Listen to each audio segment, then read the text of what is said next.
Hey everybody, John Ramdeen and Robin Black with you on our FN studios. UFC 208, the 145-pound divisions, as we will see the crowning of a new female featherweight champion, Holly Holm, Germaine de Randamie, and then the other main event. I would imagine this is the main event. Not confirmed yet, I don't believe. Confirmed? No. Not confirmed. But I would same with this one. This hasn't been confirmed either. But Max Holloway called out Jose Aldo at UFC 206. Everybody anticipates that we will see that fight in Brooklyn between Jose Aldo and Max Holloway. And man, oh man, do you think Max Holloway can do this? Yeah, you know, I don't know 100% that this fight's going to happen. When I said not confirmed, I meant this one. Holm and de Randamie, I believe, is confirmed. For that show? Yeah, but this one, Holloway wants to fight Jose, and he's not afraid. He's young, and he's full of piss and vinegar. And he's he not just afraid stopped to Anthony say, Pettis. Exactly. And he's not afraid to say whatever he's got to say about, you know, pussyitis or whatever terms he's, medical inventions he's Jose Waldo.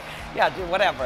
And I don't know, Jose Aldo is a proud man, but he's also a veteran. I don't think that's going to emotionally affect him, but it will engage the audience, and Max has done a great job of doing that. But Max was saying to me that night, yeah, he wants to fight Jose Aldo for sure, but he promised his family a trip to Disney World, and if he'd do 209 or 2010, or 2010, is that a thing? 2010? I think it's a thing, right? 2010. The UFC 2010.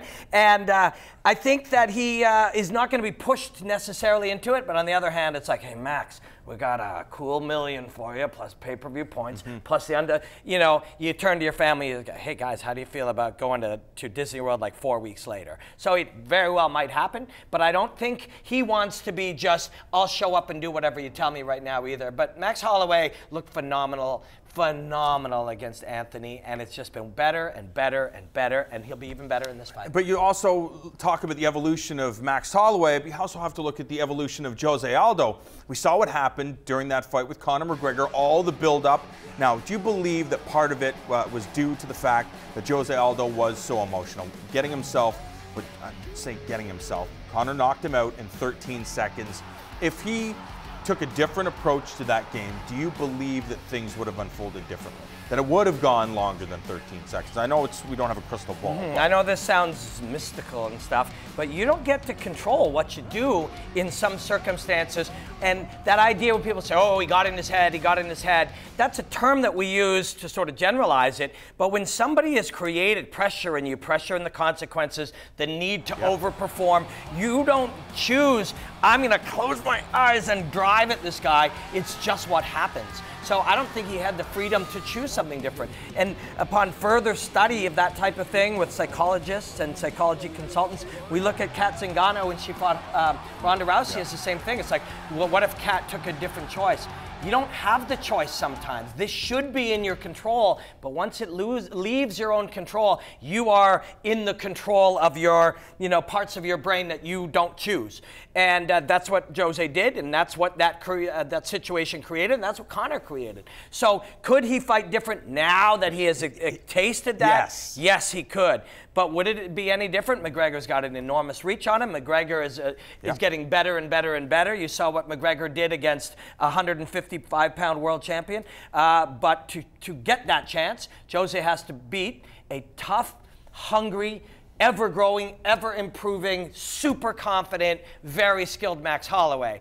And that's not a foregone conclusion either. But when you saw what happened in Jose Aldo's last fight against Frankie Edgar, after dealing with that whole Conor McGregor scenario, it's like, okay, I wasn't able to fight my best. Now I know I can relax. I don't have to go after this guy.